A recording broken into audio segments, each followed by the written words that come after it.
Between our first and our last breath, our life is a series of seasons. Every high and low is a season that shapes us. In this series, we'll see how Jesus meets and leads us through every season. Busy. It's probably the most commonly used adjective in my life. There's always something or many somethings going on. I'm working at the kids' school this year. The boys are in football and have practice 4 nights a week and games on the weekends. My husband is working out of town for a couple of months, along with all the other things of life that need to happen, like laundry, housework, grocery shopping, and making dinner to keep my small people alive and healthy. Sometimes the tears squeeze out because it all feels so overwhelming to carry. It's like when you're out in the cold for a long time and your body has to direct all its energy to keeping your vital organs alive and your extremities get a little cut off from the blood supply. That's how I've felt for the last few months. Just trying to hold all the things together, not really able to look outside at anything else, just trying to survive until the end of this busy season. I long for something different, for space to breathe and time to rest. But for me, the reality is that when it slows down, I don't know what to do with myself. I've been moving so fast for so long that I don't know how to stop. Is it okay to sit on the couch and read for an hour or take a nap? Shouldn't I be doing something more productive? There's always something to do, always something clamoring for my attention. I say I don't love being busy, but I can't seem to stop. For me, busy quickly becomes my identity, how I measure my worth and progress in the world. When I stop long enough to let my breath settle, to let my body get nervous from being still, that's when I hear Jesus' voice reminding me, I've got you, you're okay. What does it look like to be still? To abide? To rest? Rest seems so elusive. Maybe because I have a specific picture of what rest looks like, and my picture is not always a reality as a mom of 3, working and caring for our household. But I know there is rest to be had in Jesus. I'm still working to figure out what that looks like.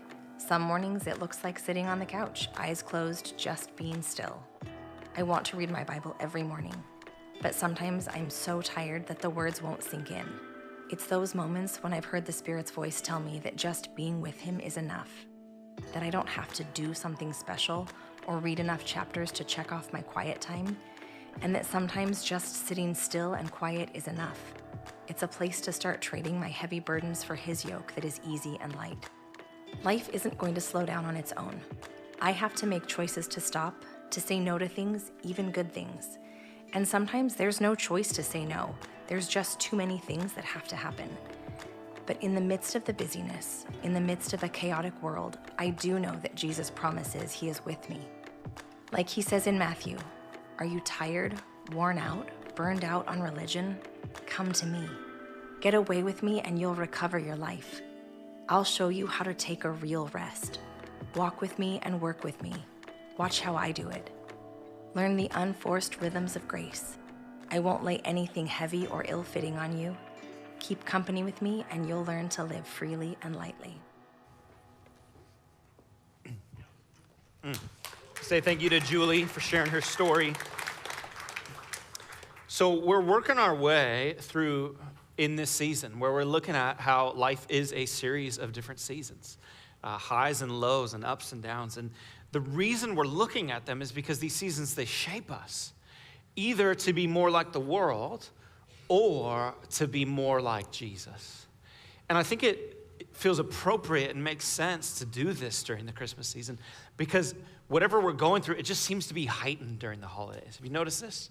Like if this has been a year of grief, it hits you in a different way in the holidays as you gather around family and loved ones and you miss that person that is not around anymore. There's a different level to that. If you feel anxious during the year, it ramps up in the holidays as you wrap up the year and have all these things going on, all these social events, and the new year is coming. It just seems to build.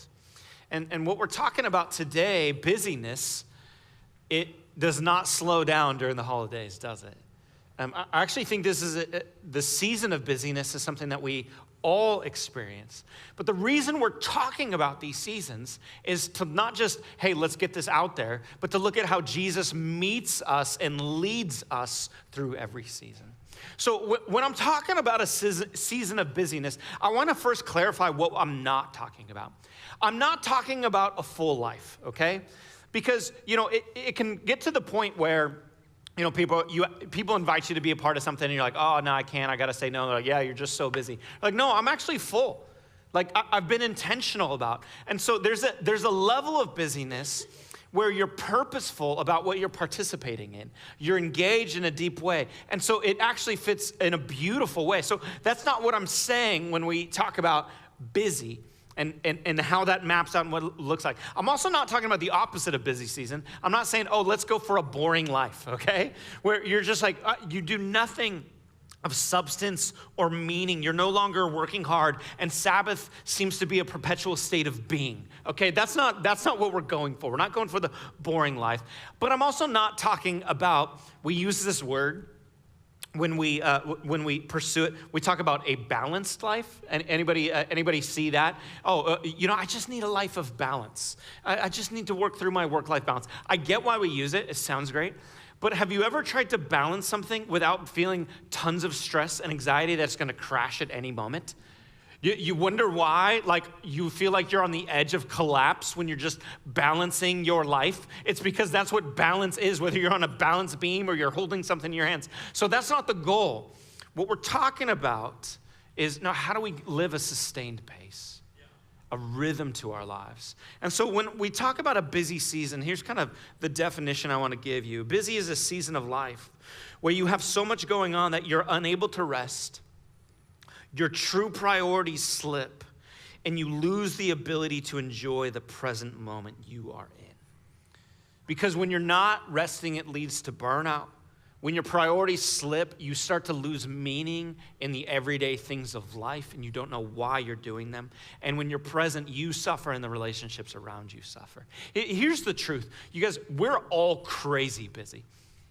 There's just been this like ramp up and a different way of life than it was 50, 100, 200 years ago. Let me give you some statistical evidence on this that I think aligns. In 1879, Thomas Edison invented something. It was called the light bulb. Before he invented the light bulb, the average person slept 11 hours per night. Some of you guys are like, that's nice. Some of you are like, it feels a bit excessive, right? Like, because they didn't have light, and you're here in the Pacific Northwest, and we have 16, 18 hours of darkness. You just hibernate all winter, right? You just go through it. Today, the average number of hours people get of sleep is 7. And that's probably even dropped since these statistics have come out. Because some of you guys are like, 7 sounds nice, right? And so we see this radical difference in the pace of life and the busyness of life. In 1967, they put together a Senate subcommittee to look at the development of automation to predict what the work life would be like of people in the 80s. So in 1967, what would it be like in 1985? And here's what they predicted. They predicted because of the growth of automation, the average American would work only 22 hours per week and 27 weeks per year, right? For some reason, the government just doesn't seem to line up on how things really are, I mean, maybe they only do that, but, the average American, that's not where we're at, okay? Think about the mega computer sitting in your pocket. I remember when I was 16 and I got my first phone, and I told my mom, I was like, why are you getting me a phone? I'm like, I don't want a digital leash, right? Like, life was so different. Now, it's constant. People have access to you constantly. You ever go camping? And you get there and you're like, oh, I don't have service.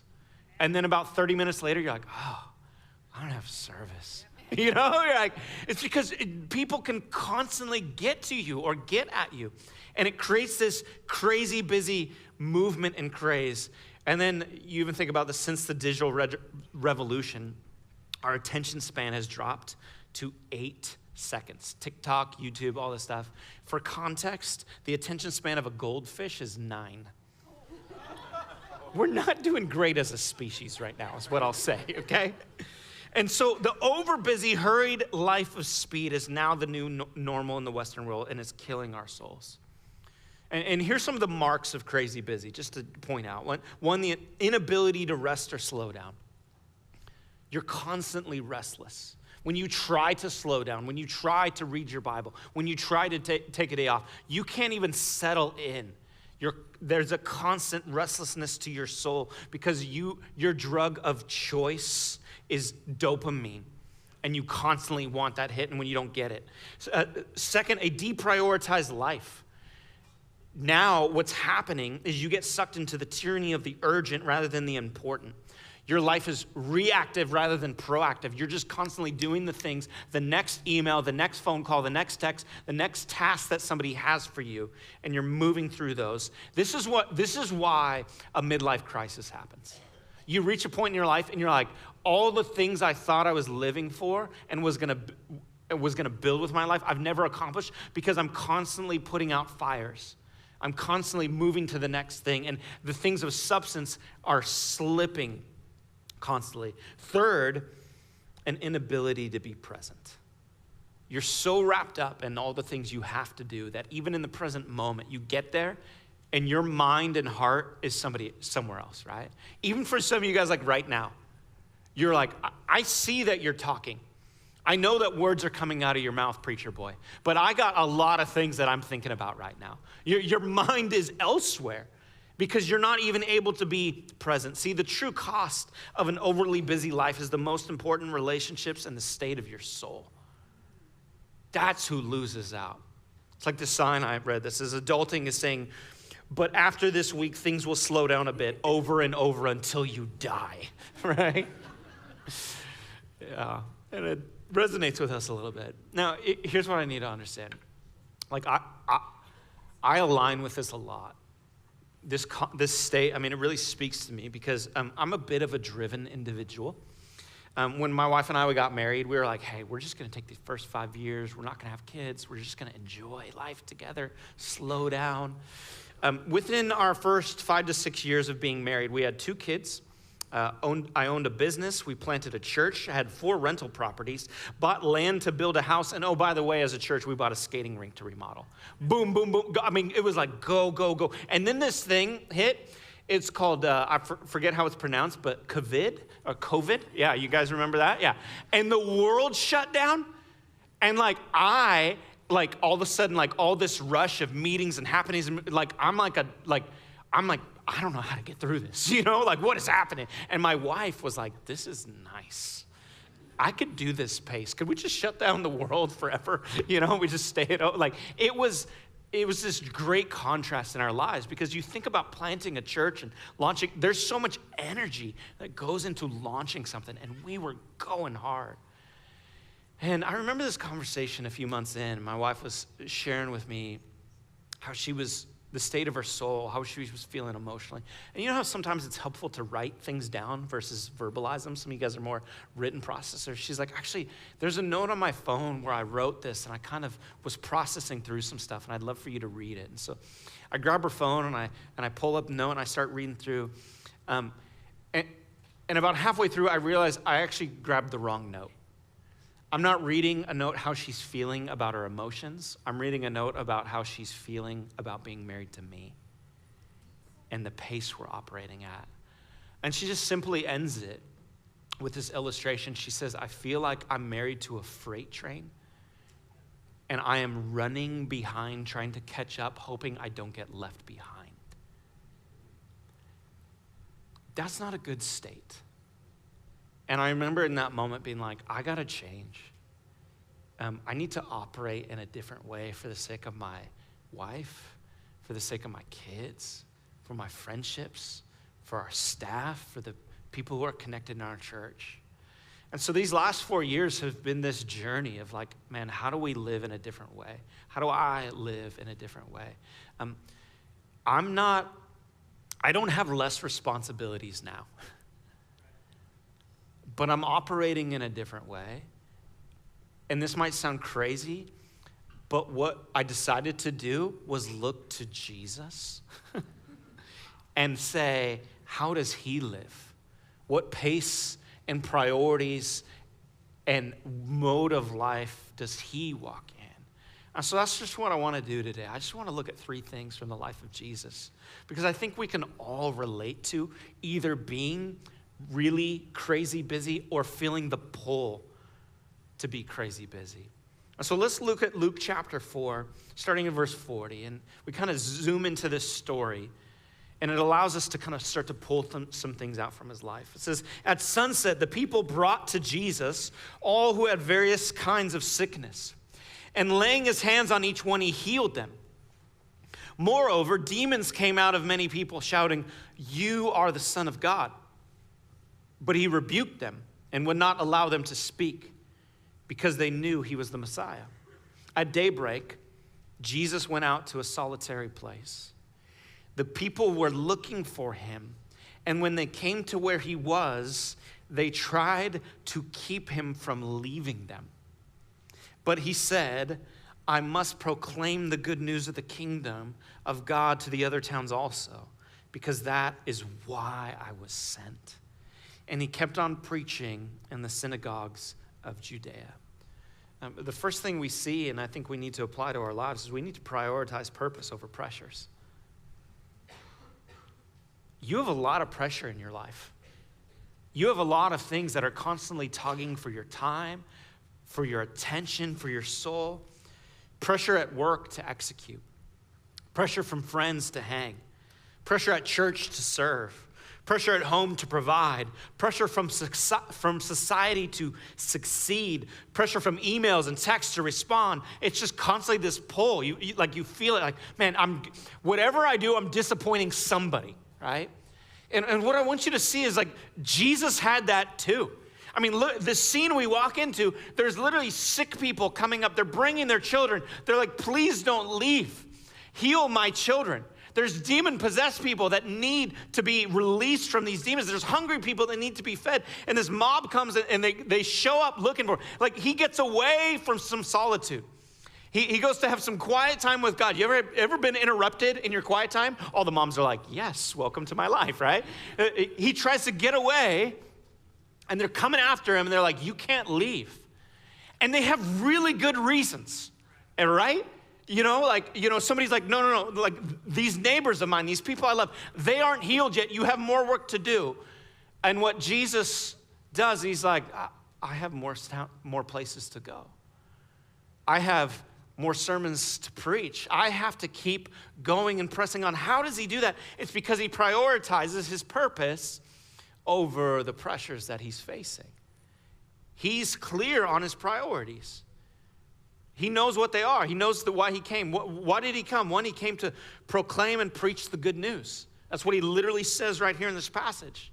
Second, he came to give a glimpse of the kingdom that he is ushering in. This is why he heals people and feeds them and casts out demons. He's trying to give us a glimpse of what heaven's like. And he's like, no. When the kingdom comes, there will be no more sickness. There will be no more pain. There will be no more suffering. There will be no more evil. And so he's ushering in the new kingdom, and he's giving a glimpse of it. But he also has this really important thing he needs to do. Called saving humanity from the pit of hell. And he's like, listen, I'm not saying this is a bad thing. This is actually a really good thing. But I got to go to Golgotha. I need to go to Calvary. I need to continue pressing forward in my calling and my purpose. And I can't get derailed by all these good things to where I no longer can live the better thing that I'm called to walk in. The brother of Jesus, James, he writes about this. He talks about time in this life. And here's what he says. He says, yet you do not know what tomorrow will bring. What is your life? For you are a mist that appears for a little time and then vanishes. He's like, man, we only have so much time. We need to recognize the brevity of life, and we need to respond with prioritized living. We need to put the most important things in first. He's like, if life is but a vapor, we need to live with purpose and prioritization. And so this is not about, well, don't do things anymore. It's like, no, you have to choose what you say yes and what you say no to. I want to walk you through something that I was walked through a number of years ago, and I can't get it out of my head. It shapes how I think about life. And we only have so much time in a given year and a given life. We can't, and pretend this container is the time that we have. And we can't add to it. We can't expand. Like there's no adding of time, okay? Until time travel is invented. But even then, I have a feeling we're still going to be busy, okay? Right? And I'm not saying I think I digress. Okay. I don't know what happened there. Imagine the biggest priorities in your life are these big rocks, okay? These are the most important things to you. Now, it could be something unique, but you need to be aware of what your big priorities are. And for me, my priorities are my faith, my relationship with Jesus, because I know the state of my soul deeply matters and my relationship with him. Second is my family and my friends. This is a big rock for me. Like, man, if I start to lose this, what am I living for? What am I moving towards? What am I pouring into? And then third is my calling. I feel a really strong calling in what we're doing in this church and how I'm called to raise up leaders and preach the gospel and see the city transform. These are my big rocks. But we all have responsibilities, right? And so these responsibilities come along, and some are big and some are small. And you know, we say things like, if it only takes 5 minutes to do it, just do it, right? You know, or I just got to respond to the email. And so we just start doing these small tasks and responsibilities, and they just begin to fill. And you're like, that's fine, they're small, they're not that big of a deal. But then they just keep coming, do they not, right? And we gotta keep pouring out, and we gotta keep living in this way, and gotta keep doing more. And like, wow, you know, nobody's gonna take out the trash, like, you know, all these things. And what happens is we reach this point, is we do all these things, we do the urgent, and then it comes to the important. And we're like, I mean, it kind of fits in there, right? We got a little bit, well, I mean, you know, I got some time for faith and a little bit for family. And, you know, here's my calling. Ta-da, right? And you're like, that's not how it's meant to be. Have you ever noticed in a busy season, it's the most important things to you that get cut first? It's slowing down and spending time reading the word and in prayer. You're like, I'd love to. I'm just so busy. Work takes precedent over your family. And rather than going on date night, rather than spending time with your kids, you're like, no, I just need to get through this season. Can I just remind you, a couple decades from now, the only people who are going to remember all those late nights that you stayed at work, it's not going to be your boss and your coworkers. It's going to be your kids that were neglected in the process. And so it becomes this leftover. We're not living in the way that we're called to. And this is what I've been taught. And this is how I've had to reorientate my life, is we all have so much time, and so the most important things, you guys, they need to go in first. You got to start there. And then it's not that these are not important. Like, you have to do these tasks. Like, it's probably a good thing to take out the trash. Like, I'm not saying these aren't important, but they come in afterwards. And they have to fit around the top priorities and the important values, the big rocks of your life. And you're gonna get to the end and you're gonna realize, like, man, but I'm not able to get it all in. Exactly. But here's the thing.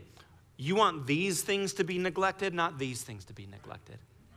You want the tasks and the responsibilities and the pressures to be neglected, not the important, most valuable things in your life. And so we need to reprioritize our life around purpose, not just pressures, not all the things that people want us to do.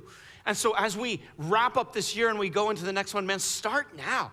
Say, what does next year look like for my family? Like, what are the trips we're gonna plan? What are the date nights, the family nights? How do I put those on the calendar first? What are the things in the state of my soul and time with God and the priorities of faith? Where does that come first? All of these areas, like, we need to reorientate how we prioritize our lives.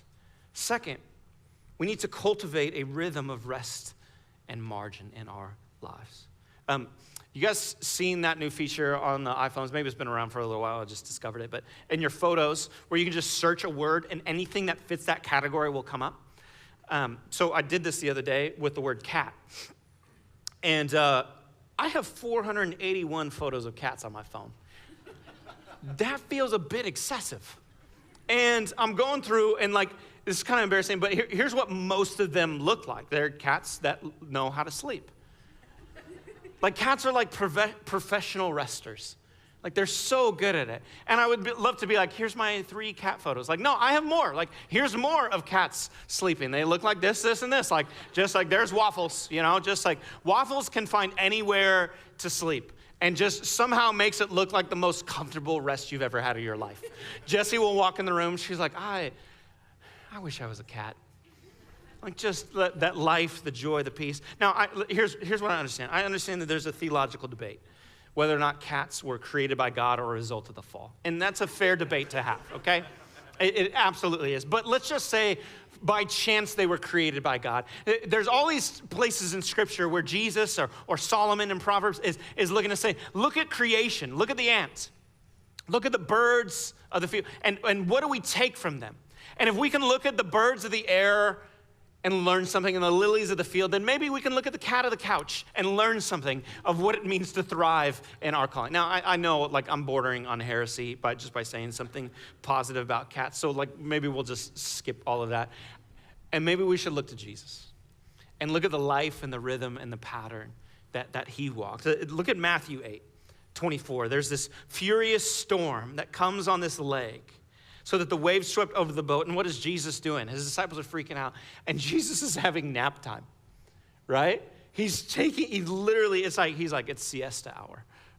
He's napping. And there's actually multiple times we see this with Jesus.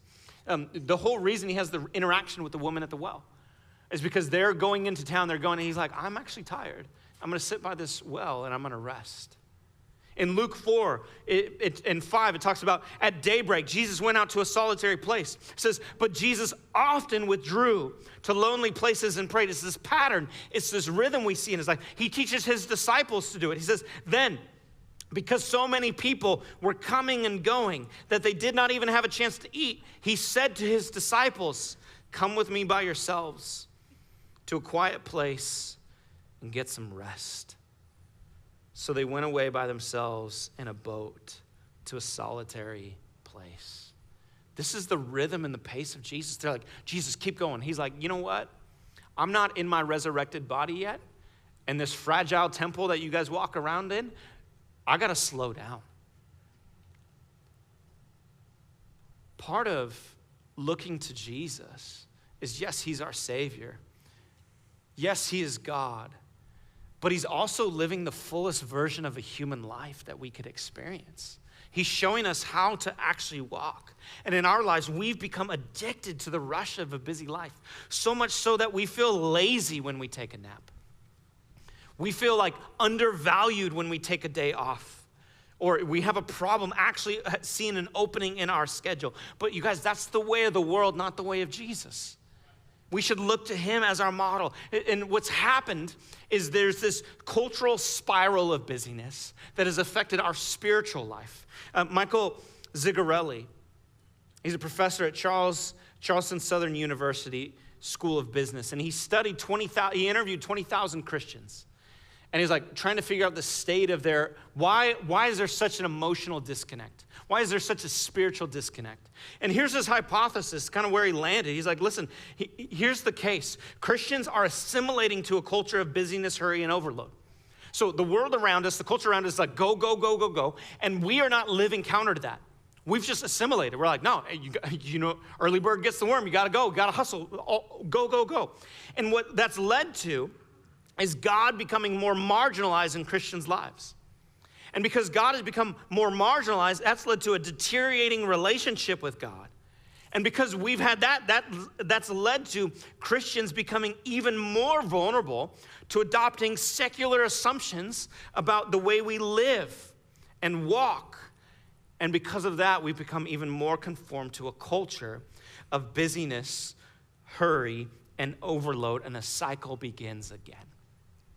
And what's happening is we're like, man, we're trying to live this life. We're trying to keep up with the culture around us. And in the meantime, our souls are dying. And we're like, I don't even have the internal fortitude. I don't have the depth of my relationship with God to keep up at the pace that I'm trying to operate in. And Jesus is like, man, come to me, all you who are weary and heavy burdened, and I will give you rest for your souls.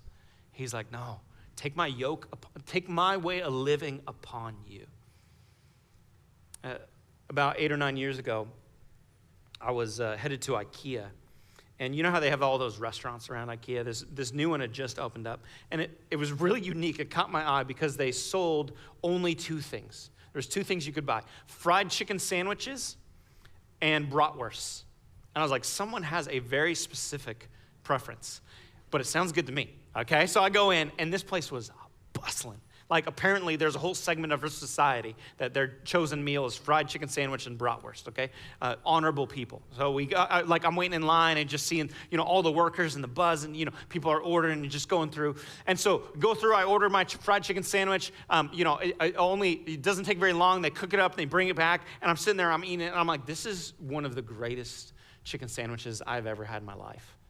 This is before Chick-fil-A ever made its way to the heathen side of the country, the western coast, right? And so, I'm just sitting there, I'm like, this is unbelievable, right?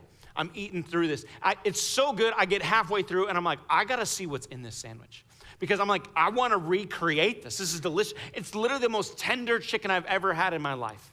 And so I open the sandwich, and this is what I see inside. I realize why it's so tender. It's because they made me chicken sushi. It was like, I open it up and I have this panic moment of what is going on, right? So I take it and I go to the manager, I pull the manager aside. I'm like, hey, can I show you something? And he's like, yeah. And I pull it up and he goes, oh, right? And I look at him, I go, what's gonna happen to me? I don't know. I'm literally like, is this should I write my will? Do I make my phone calls? Am I going to die, And he starts walking through all the different things. He's like, well, here's what you need to be careful of, and all the ins and outs. And he's panicked because he's like, we just served, chicken sushi to this guy, and he didn't order it. And so he gives me my money back and hands me a vitamin water. As if for some reason, vitamin water just has the cure to salmonella in it, And so I go in the car, I sit in my car, I text my wife, I'm trying to figure, I'm like, I don't know if I'm gonna be preaching, I don't think I'm gonna be preaching this weekend, what is my life gonna look like? Trying to look up all the symptoms, drinking the vitamin water, just pouring the vitamin water, anything that could happen. What happened was, the reason this took place, they were in such a hurry, all the busyness of what's happening is they undercooked my meal. And undercooked chicken is dangerous. It's dangerous. And I have this worry that we are walking around with an undercooked spirituality. We preaching yet? That we're no, just flip it on both sides, throw some breadcrumbs on it, call it good. And then life hits and we're like, I don't know how to respond. I don't know how to handle the pressures because we're so busy we will not even slow down to spend time with Jesus. And you know what Jesus said? He said, you need to learn to abide. And the reason we don't abide is because we're going. And so what if we started to live at a different rhythm and pace that said, man, I need to prioritize my purpose above just the pressures around me. I need to seek after a rhythm of rest and margin. I need to learn how to say no to all the things going on so that I can move in a deeper way and spend time with Jesus. And what all that leads to is all of a sudden we start living a life where we're able to practice presence over preoccupation. You ever been around somebody who's just so present in the moment? They listen differently. They see things differently. They observe differently. They hear you differently. That's Jesus. I can't help but read the Gospels and be overcome with the people he notices that nobody else does. He's in this crowd and people are pressing against him and all up against him. And he sees the bleeding woman. He feels her touch. And he's like, who touched me? And they're like, are you kidding me? There's a crowd. Everybody's touching you. He's present in the moment. He sees Zacchaeus when everybody else just sees a tax collector. He sees a future disciple that he wants to pour out love to and welcome him into his family. And when that woman pours the perfume on his feet, anoints his feet and washes his feet with her hair, he sees worship when everybody else sees waste. Why? Because he's present in that moment. It's as if the God who is outside of time is able to enter into the present moment in a different way than we are. It's he's able to say oh, this is a sacred moment right here. This is worth being present with these people. This is worth observing in a different way. Man, what if we, instead of being preoccupied with all we have to do, could actually be in a moment and enjoy it and recognize it and see the people around us? As one person put, one of my favorite quotes ever, I wish there was a way to know you're in the good old days before you've actually left them. Yeah, which of course is theologian Andy Bernard from The Office. But it's so true, is it not? A number of years ago, my dad, he took a video of a bunch of us at the beach, and he sent it to me and my sister and my brother. And dads take terrible videos, right? And then for some reason think you need to see it. Like, look at the video I took. Like, Dad, we were just there, right? We saw it. And he's kind of like, he's sitting down in a chair and he starts recording. And he's like taking it of nothing. And he's kind of like just, you just hear all the wind. And he's just kind of like meandering through like all of us there. And the first thing you see is you see my mom, and she's there with my wife and our daughter Nova, and they're building sandcastles, right? And then he kind of pans over, and there's my son Dax. He's really young at the time, and he's there with my brother-in-law Chris and their dog Lola, and they're just kind of goofing around and playing around. And then he pans over, and it's just me and my sister sitting, having a conversation, as the waves are crashing on this beach, and there's my brother and his kids, and then it just ends, right? Like, thanks, Dad. I love that video now. See, what I didn't know at the time was that was going to be our last time together as a family. My mom would pass away 3 months later. It was going to be our last Thanksgiving, our last time on her beach, last time for my kids to be with her. But the other reason I love it is I'm like, those seemingly meaningless moments, like, that's the sacred stuff, is it not? Like, we make all this about the high, big moments, the graduations, the climactic moments, the memorable things. But it's like a majority of life is those simple moments. And here's what I realized. Like, if you today, right now, could be like, you could go anywhere in the world and anytime, I'd probably go back to that beach. And I'd enjoy it in a different way. I'd be present in a different way. I'd see it through a different lens. Jesus walked that way. What if this Christmas, rather than worrying about the next event and the next task and the next thing that we have to get to, like, what if we decided we could live and soak this in like this was the good old days? This is the thing that we haven't even left yet. What if, as your kids are opening presents, you didn't worry so much about getting that perfect picture on each one? What if, dads, I'm calling you out, you didn't worry about where the wrapping paper all went after each gift? Like, what if you just took a moment and chilled out and just soaked in the joy of that moment? What if Christmas dinner wasn't about it being Pinterest perfect? What if it was about the people around the table and the stories that you tell and the things that you laugh about and the moments of silence that aren't awkward silence, they're comfortable silence? And you could just enjoy in a different way. What if making those Christmas cookies wasn't about the mess on the counter that has to be cleaned up or how sticky the fingers are? What if it was about the smiles and the memories? What if it was the good old days while we're actually in them? The only way we can do that is we have to realign our priorities. I say, no, this moment matters. These people matter. We have to intentionally create a pace of life that slows down and says, like, no, I want some rest. I want some margin. I need some abiding with Jesus so I can see life in a deeper way.